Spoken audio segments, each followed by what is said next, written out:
Ocala, Florida, also known as the horse capital of the world. Ocala has been training and breeding some of the world's most successful racehorses in the industry. This passion can be seen throughout the area through the many horse sculptures located at various locations around the city. As you travel through the city of Ocala, you'll notice each sculpture has its own distinct look and design. These artistic monuments are indicative of another strong passion of Ocala natives. Though this charming community is known as horse country, most people may not know this small city has a thriving art scene that rivals many larger metropolitan cities in the area. Today we'll explore this artistic culture and take a tour of the esteemed Appleton Museum of Art, home of an extensive art collection donated by Ocala native Arthur Appleton. And later we'll head down to Ocala's downtown square, where the community comes together to celebrate creative expression and artisan fellowship. It's all coming up next on Gems of the Nature Coast.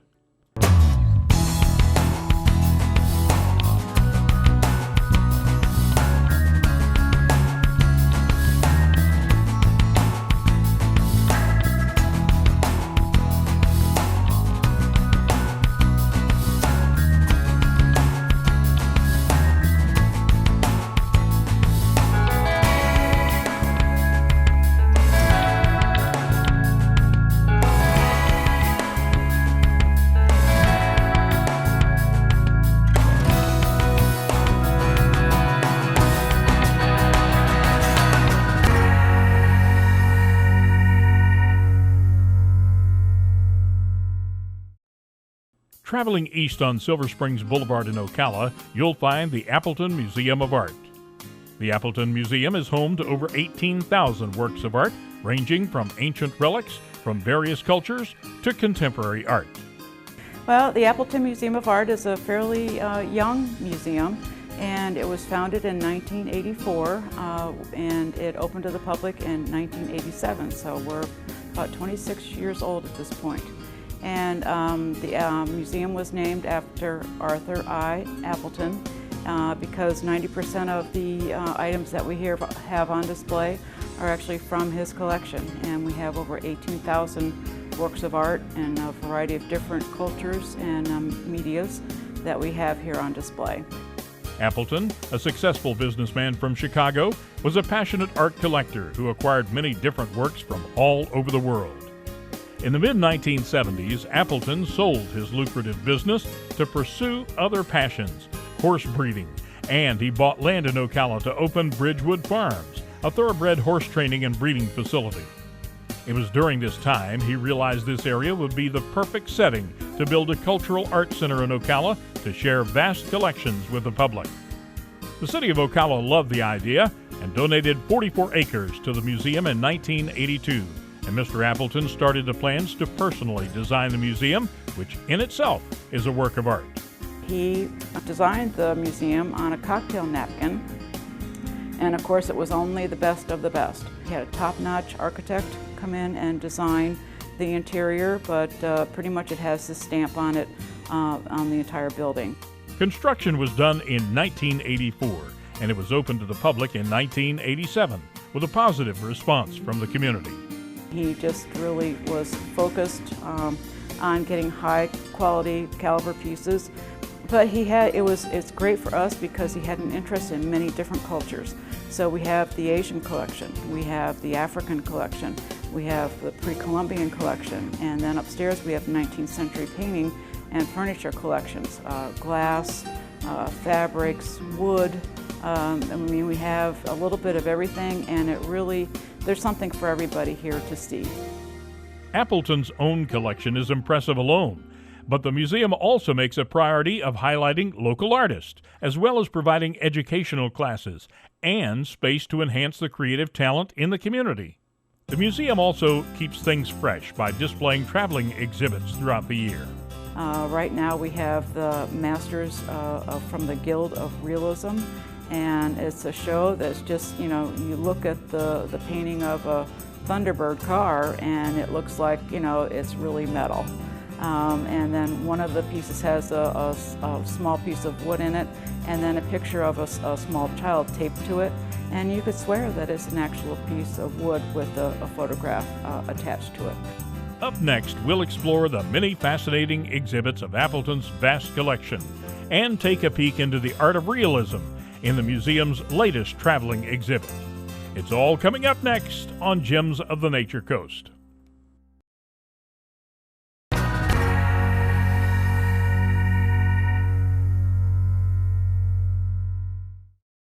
The Appleton Museum of Art is a two-story structure, home to rare and fascinating collections from all around the globe. A great example of this can be found in the Asian collection, where you'll find a diverse gallery featuring religious and secular artifacts from India, China, Japan, and Southeast Asia. Right now we're in the Asian gallery, and Arthur Appleton loved artwork from Asia. So we have fiber pieces, bronzes, ceramics, we have carved coral, and the Netsukis. Mr. Appleton was enthralled with them, and we have about 4,000 Netsukis, which are carved animals or people, and the Japanese use them as decorations on their belts to either tighten the belt or to hold something to the belt. But he was fascinated with them, and they're all small carved ivory or wood, and we have about 4,000 of them. Not all of them are on display at this point, but a pretty good selection. And then of course we have the didactics that tell you how they were worn and what the meaning behind the piece is. Well, right here in this case we have a horse made out of ceramic, and it was hand-built from the Tang Dynasty. And a lot of them are extremely rare because they were actually put into tombs with the emperors to guide them on their way to the next world. And a lot of them were broken in the process of the tombs being filled, or else when they were discovered. A lot of them were broken by people that were looting the tombs at that time. But you'll see he doesn't have a mane or a tail, and that was because the horsehair has, of course, disintegrated since then. But it's lucky for us that this piece is still almost in one piece. There are a few chips and things like that, but Mr. Appleton had a good eye, and it's probably one of the more valuable pieces that we have in the collection.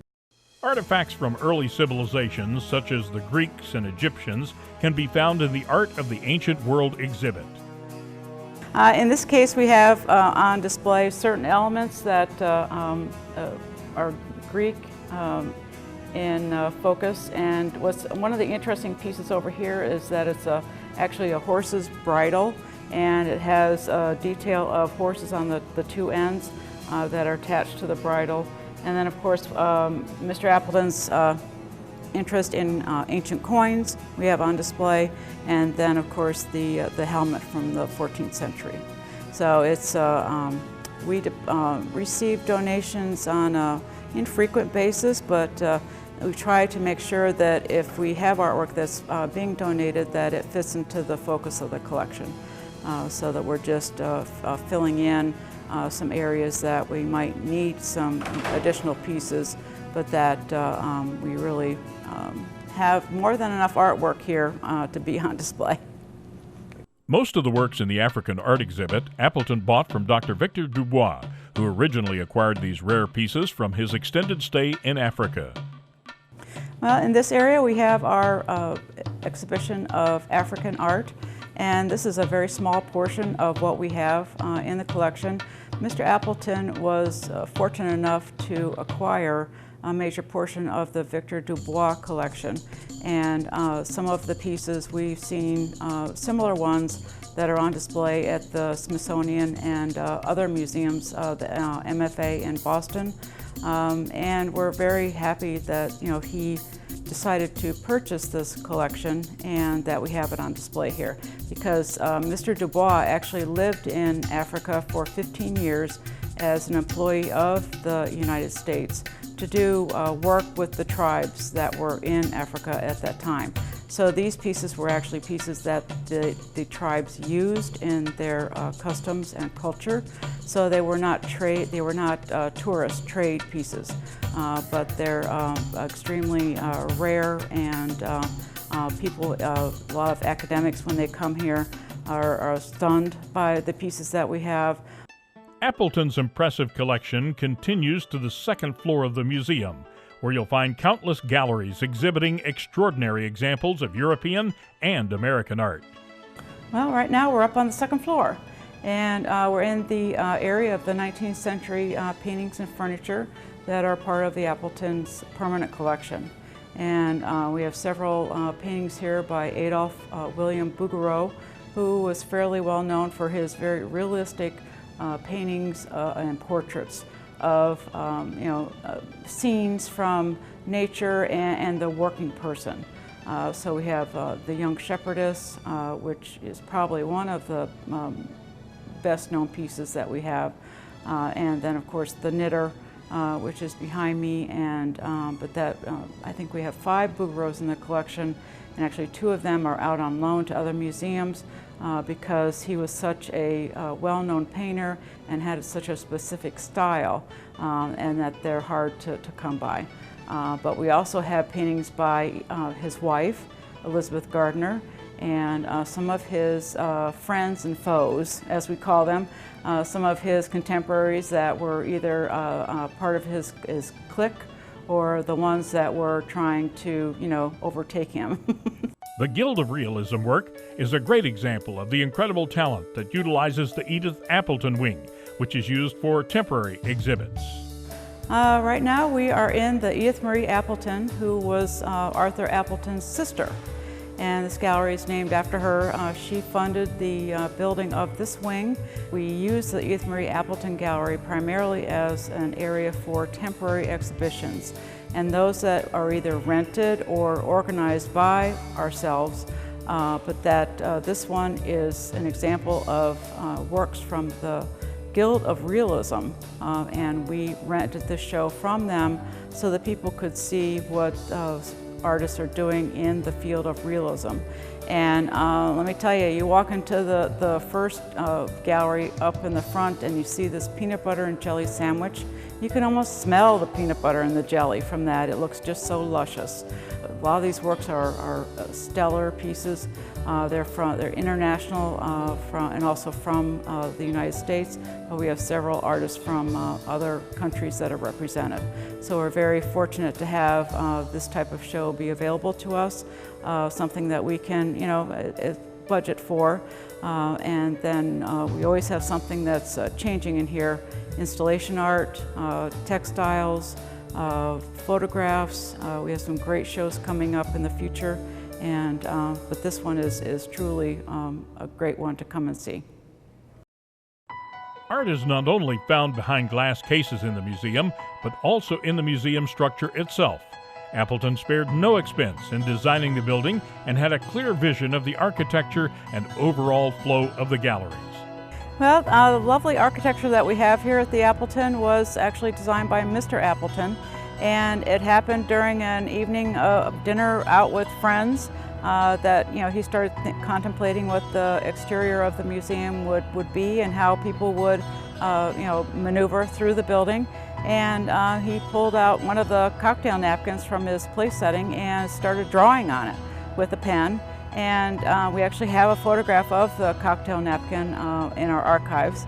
And so he came up with this, kind of temple to Italy, and the front of the building, and a lot of the interior is made out of travertine marble. So he had that delivered from Italy, mined in Italy, and then delivered via boat to Miami, and then brought up here for the construction phase of it. So, and the front of the building is the glass, which makes the outside part of the inside, was fabricated in England, and a lot of the parts and pieces came from England as well. So when something breaks, we have to go a long way away to get it fixed. The Appleton Museum is known to display some of the best of art in the Ocala area, but they're also passionate about creating it. The public is invited to attend the museum's art space, where children and adults are encouraged to participate in a variety of activities focused on promoting creativity and freedom of expression. This is the art space. And 2 years ago, when I first got here to Ocala, the room had carpeting on the floor and light pink walls. And you know, I'm an artist myself, and I'm like going, this is not going to work because you can't come in here and do anything with painting or clay or anything like that. So we decided, we approached a funder and received funds from Mary Krause to enable us to put this room together, and it's an art making activity area. Probably one of the most fun places in the entire museum. But that on first Saturday from 1 to 3, we have programs here that people can learn how to make art. It's a family project. So all of our projects are made out of items that are easily found within your home so that you can replicate them. But you don't have to go to an art supply store to purchase specific supplies. We also have art camps during the summertime. This year we introduced a Lego camp, and the kids had the best time. We had at least 15 children in one room with a huge table of Lego bricks, and they built an entire city by the time their week-long camp was over. So it's things like that that create creativity. And that's what we're all about, is you can see wonderful artwork and then be inspired by that artwork and then come in here and create it and take it home with you.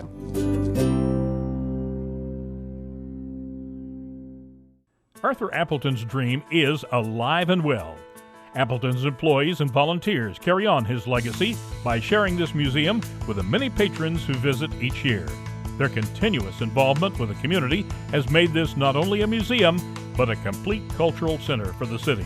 It's truly wonderful that he had the ability to believe that it could succeed, and we have. We're pretty much a full-fledged museum that has a lot to offer to the community.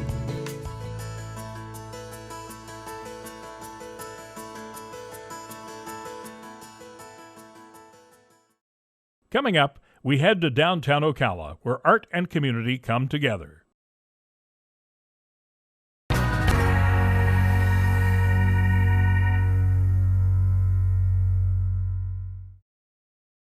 Ocala's art scene is not limited to the Appleton Museum alone. Further proof of its cultural significance can be seen every month when the city hosts their Art Walk. On the first Friday of the month, Ocala's downtown square is transformed into a dazzling display of art. Artists and organizations from all over the area gather at the square to celebrate creativity and show off their work. From bonsai trees to paintings to ceramics, customers are able to purchase these one-of-a-kind pieces and at the same time support local artists. The Art Walk is just a way of getting people out into the community to learn more about art, learn about the different art offerings that Ocala does have. Ocala is a wonderful little small community, but a huge art presence here in the community, and we love it. I think what's amazing about Ocala is they really support the arts and culture here. It is such a great place to be a creative person, an artist, an art supporter. There are plenty of organizations here for everyone. This is a really neat event that they have every month. I love seeing all the different artists come out. It's great to see who's on the square and who's highlighted each month. And if you just kind of walk around downtown, you're going to find some really unique stuff. We've been open about a year and a half, and Ocala's really just opened their arms to us and embraced us and had fun just kind of experiencing art in a fun way also. But there are some truly talented people in this town. The Art Walk provides a warm, inviting atmosphere filled with a variety of artists and mediums, as well as special entertainment featuring music and even creative storytelling. Many of the vendors offer hands-on interactive art stations, so whether you're an expert or a novice, you can try your hand at making your very own artistic masterpiece. This looks pretty amazing. It's basically a silk screen that you pretty much finger paint on there. I mean, super, super easy. And then what we're offering tonight is a free craft for the community, just to kind of give back a little bit. So it's just kids right now, but adults can do it too. We're just painting little sugar skulls or pumpkins, or we have some apples, just some little figurines and things for people to paint. So what we're doing here is we're painting with acrylics on them, but at the studio they would paint with the glazes and then we'd fire it in the kiln.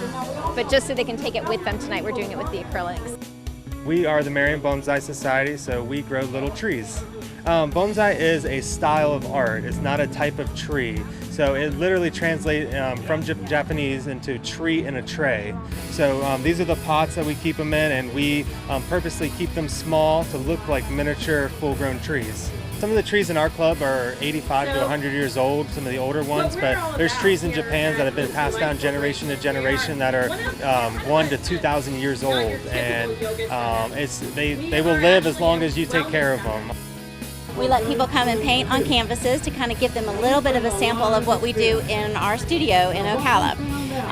We do painting parties. So we have people paint on the bigger canvases like you see over here, the 16 by 20 canvases, and we do it in a really fun way. There's music playing, we take dance breaks, we hula hoop sometimes, and then you go home at the end of the night with a beautiful canvas to hang on your wall to remember what a great time you had with us. We are here every month for Art Walk, and we do this great activity with kids. We have a new art activity every single month that we do with kids of all ages, adults too, if they want to stop by and make some art. We have information about all our programs and classes, workshops, exhibitions that we have, and events, like we have concerts there at the museum. So any information you need about the museum, this is where you're going to find it. The Art Walk also offers the opportunity for other organizations in the Ocala area to educate the public about their mission in a fun and creative way. We are doing 100 moon salutations in support of the Domestic Violence Awareness Month, which is October. We have purple in our decor today to support that, and we are looking to raise money so that we can provide yoga classes for domestic violence survivors as well as PTSD survivors. Many of these artists and organizations make it a priority to attend these monthly art walks to raise awareness on the importance of art in our society and create inspiration for the next generation of artists. I think art's so important because nowadays too many people are playing, their video games and on their phones and not paying attention to interaction. So this gives us a chance. We meet once a month and we come together and we talk about our trees, bounce ideas off each other. And this is a multiple thousand-year-old tradition in art, so we want to keep it going. Art, I think, kind of opens up your mind to all sorts of things. It helps you relax. It helps you kind of step outside the box. That's what we ask people to do, is kind of step outside your comfort zone just a little bit and experience something different. And then when you go to a museum, like the Appleton Museum, for example, you know how hard it was to create this beautiful piece of art, and you know how much detail and time the artist spent on it because you created a little something yourself. It's a way of escaping. We have so many people come into the studio and they'll sit there and paint. They're like, I just can't believe how relaxed I feel. I can't believe how therapeutic this has been. I don't have a degree in art therapy, so I can't legally say that we're providing that to the community, but it is a form of therapy for a lot of people. It's kind of an oasis to get away from the craziness of their real life. So whether you just like to see art or you like to make art, Ocala is a great place to be for that.